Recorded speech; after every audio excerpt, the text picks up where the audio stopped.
Hello friends, कैसे हैं आप लोग। उम्मीद करती हूँ अच्छे होंगे और साथ ही बहुत ज़्यादा मन लगा के पढ़ रहे होंगे। तो कुछ छोटी छोटी चीज़ें जो हैं जो कि आप लोगों को पता होनी चाहिए मेरे हिसाब से।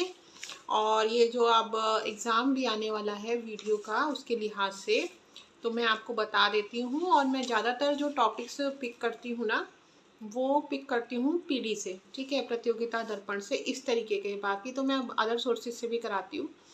तो इसमें आजकल बहुत ज़्यादा चल रहा है चर्चा में बिस्फेनॉल ए, कि बिस्फेनॉल ए क्या है। तो बिस्फेनॉल ए एक रसायन है जो प्लास्टिक और रेजिन के निर्माण के लिए अन्य रसायनों के साथ संयोजन में उपयोग किया जाता है। ये फिनॉल और एसीटोन के संघनन द्वारा निर्मित होता है। बिस्फेनॉल ए आधारित प्लास्टिक पारदर्शी व दृढ़ होती है। इसका उपयोग पेय container, compact disc, plastic dinnerware, प्रभाव प्रतिरोधी सुरक्षा उपकरण, ऑटोमोबाइल पार्ट्स तथा खिलौने आदि के निर्माण में किया जाता है। बीपीए हार्मोनल संतुलन को विकृत कर एस्ट्रोजन संबंधित रिसेप्टर्स के साथ बंधन के माध्यम से एस्ट्रोजेनिक प्रभावों को प्रेरित करके हार्मोनल स्तर पर कार्य करता है। यह मनुष्य व जानवरों में वेक्टर जनित रोगों के प्रसार के लिए अप्रत्यक्ष रूप से उत्तरदायी है। ठीक है, तो मुझे उम्मीद है कि बिस्फेनॉल ए क्या होता है आप लोगों को बहुत ही अच्छे से क्लियर हो गया होगा। और उसके बाद में एक टॉपिक और दिया हुआ है ये इसमें कि भारत के संविधान में नियंत्रक और महालेखा परीक्षक से संबंधित क्या प्रावधान है। तो देखिए, जितने भी मैंने एग्जाम्स देखे हैं, ये जो महालेखा परीक्षक है, इनसे संबंधित जो प्रावधान है बहुत ही ज़्यादा इम्पोर्टेंस रखते हैं और मेरे ख्याल में सभी लोगों को ये पता भी होने चाहिए। तो मैं इनको बता रही हूँ आपको।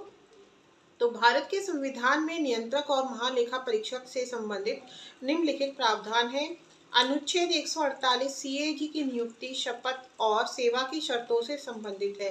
तो 148 अच्छे से याद कर लीजिए कि सीएजी की नियुक्ति से रिलेटेड है। क्या? 148, ठीक है। अनुच्छेद 149 भारत के नियंत्रक और महालेखा परीक्षक के कर्तव्यों और शक्तियों से संबंधित है।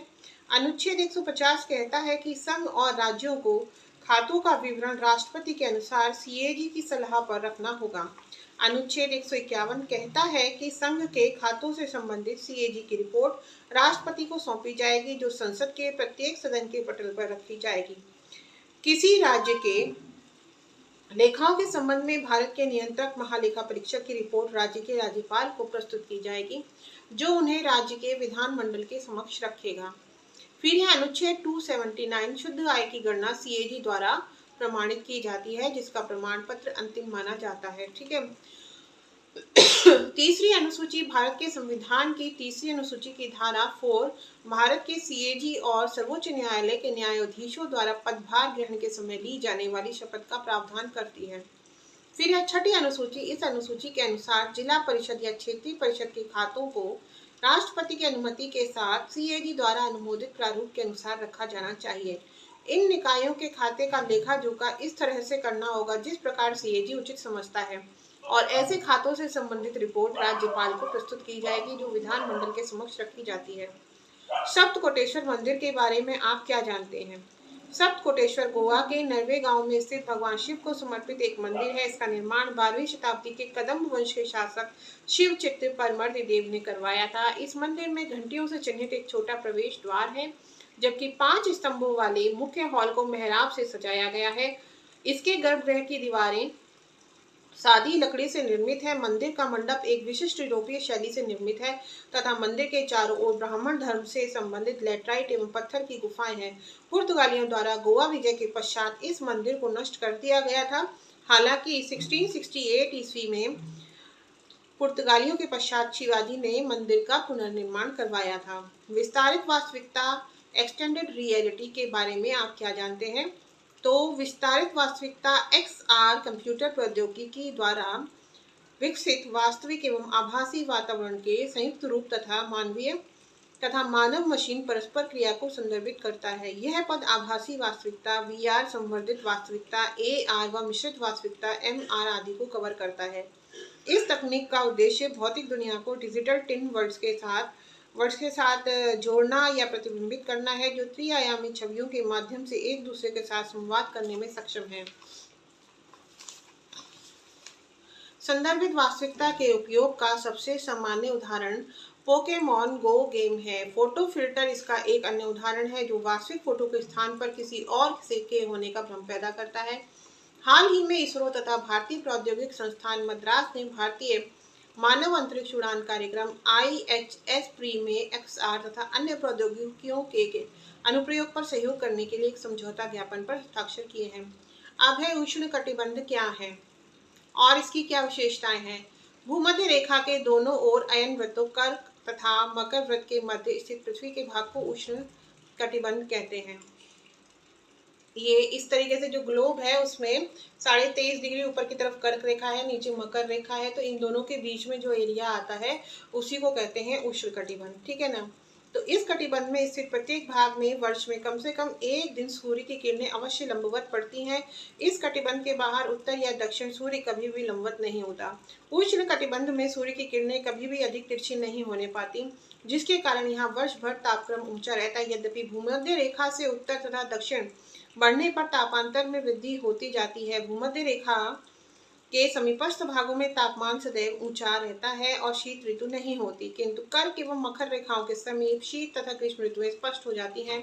समान जलवायु दशाओं के आधार पर उष्ण कटिबंध का विस्तार 30 डिग्री उत्तर अक्षांश से 30 डिग्री दक्षिण अक्षांश तक भी माना जाता है। एथलीट जैविक पासपोर्ट क्या है। एथलीट बायोलॉजिकल पासपोर्ट क्या है। एथलीट जैविक पासपोर्ट एक डोपिंग रोधी साधन है जो डोपिंग के प्रभावों को प्रकट करने के लिए चयनित जैविक कारकों की निगरानी करता है। इसे एथलीट के रक्त या मूत्र के नमूनों में प्रतिबंधित पदार्थों का पता लगाने के पारंपरिक एंटी डोपिंग परीक्षण के संयोजन में उपयोग करने के लिए डिजाइन किया गया है। इसका शारीरिक प्रभाव डोपिंग रोधी एजेंसियों को एथलीटों द्वारा दुरुपयोग किए जा रहे नए या संशोधित पदार्थों और डिजाइनर दवाओं की पहचान करने की अनुमति देता है। यह परीक्षण एथलीटों के साथ साथ खेलों में पारदर्शिता को बढ़ावा देने में मदद करता है। हाल ही में भारत की मेजबानी में आयोजित विश्व डोपिंग रोधी एजेंसी एथलीट जैविक पासपोर्ट संगोष्ठी के 30वें संस्करण के दौरान इस पर चर्चा की गई। तो मुझे उम्मीद है आप लोगों को ये मेरे छोटे छोटे प्रयास बहुत अच्छे लग रहे होंगे। तो इसी तरह से जैसे आपने पिछली मेरी वीडियो जो मैंने स्पोर्ट्स के ऊपर डाली थी, इतना प्यार अपना दिखाया है, एक वीडियो के ऊपर डाली थी, बहुत ज़्यादा प्यार आप लोगों ने दिखाया, उसी तरह मेरी इस वीडियो को भी पसंद करेंगे, क्योंकि आप लोगों के कमेंट्स और आप लोगों के लाइक ही मेरी लाइफ में इस टाइम एक चीज़ है जिसको देख के मुझे पॉजिटिविटी मिलती है। अदरवाइज़ मेरी शारीरिक कंडीशन इस समय मुझे अलाउ नहीं करती कि मैं वीडियो बनाऊँ या मैं कुछ भी कर पाऊँ, लेकिन मुझे जब आपके लाइक मिलते हैं तो मुझे तो दवा खा के भी इतना दर्द के लिए थोड़ी देर ही आराम मिलता है, इतना आराम नहीं मिलता जितने आप लोगों के लाइक्स देख के। और आप जब सब्सक्राइब करते हैं मेरा चैनल तो मुझे बहुत ही खुशी होती है। तो इसी तरह मुझे अपना प्यार देते रहें, लाइक करें, सब्सक्राइब करें और कमेंट्स भी करें और बताएं कि मुझे और किस किस बारे में जो है बनाने चाहिए वीडियोस। और री एग्ज़ाम की तैयारी में मेरी बात कभी ना भूलें वीडियो के कि अपने पास हमेशा सिलेबस रखें, और अगर हर बार सिलेबस पढ़ने की इच्छा नहीं है तो कृपया मेरी वो वीडियो का जो सिलेबस वाली वीडियो है उसको रोज दिन में एक बार देखें जब तक आपका री एग्ज़ाम नहीं हो रहा है। तो आपकी दोस्त चित्रा विदा लेती है। धन्यवाद।